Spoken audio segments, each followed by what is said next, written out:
आता बघूयात मुंबई पुण्यातल्या टॉप 9 बातम्या। एमटेक एमसीए हॉटेल मॅनेजमेंटची प्रवेश प्रक्रिया सुरू। संबंधित अभ्यासक्रमांना प्रवेश घेणाऱ्या विद्यार्थ्यांना ऑनलाईन अर्ज नोंदणी करण्याची 9 जुलैपर्यंतची मुदत। अंतिम गुणवत्ता यादी 18 जुलैला लागणार।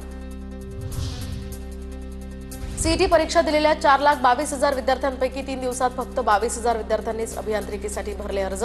शनिवारपासून अर्ज नोंदणी प्रक्रिया सुरू, तर 8 जुलैपर्यंत अर्ज नोंदणी करता येणार।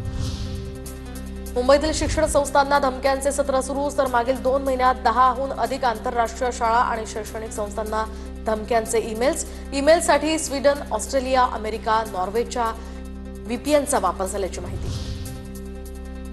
राज्यात ई-कॉमर्स कंपन्यांना त्यांच्या गोडाऊनची तपासणी करूनच व्यावसायिक परवानगी मिळणार। तक्रारीसाठी आता 24 तास टोल फ्री नंबर सुरू केला जाणार। अन्न आणि औषध प्रशासन मंत्री नरहरी झिरवाळ यांची विधान परिषदेत घोषणा। मुंबईतील मालाड पश्चिममध्ये ऑनरेक्स ब्रँडचे कोटिन फॉस्फेट कफ सिरपची आता बेकायदेशीरपणे विक्री, तर मालवणी पोलिसांकडून टोळीतील 3घांना अटक। आरोपींकडून 3,55,000च्या 710 बॉटल्स जप्त। बदलापूर पूर्वमधील जय साई पुष्पा या इमारत धोक्याची असल्याची माहिती। दरम्यान चंद्रकांत चंदनशिवे रहिवासी वगळता अन्य सर्वांनी घरं रिकामी केली, तर घरं रिकामी न केल्यास सामान घराबाहेर काढा, मुंबई हायकोर्टाचे आदेश।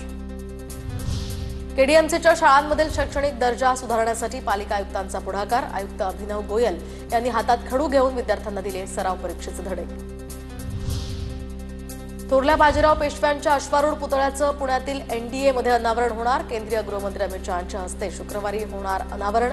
मुख्यमंत्री आणि दोन्ही उपमुख्यमंत्र्यांनी सोहळ्याला उपस्थित असणार असल्याची दिली माहिती। पुण्यातील हायटेक भोंदूबाबा प्रसाद तामदारला 4 दिवसांची पोलीस कोठडी, तर फसवणूक केल्याप्रकरणी तामदारवर आणखी 7 तक्रारी दाखल। भक्तांना गुंगीचं औषध देऊन बाबा अनैसर्गिक कृत्य करायचा। तामदारच्या 2 मोबाईल आणि 1 टॅबमधून आक्षेपार्ह डेटा मिळाला, सूत्रांची माहिती।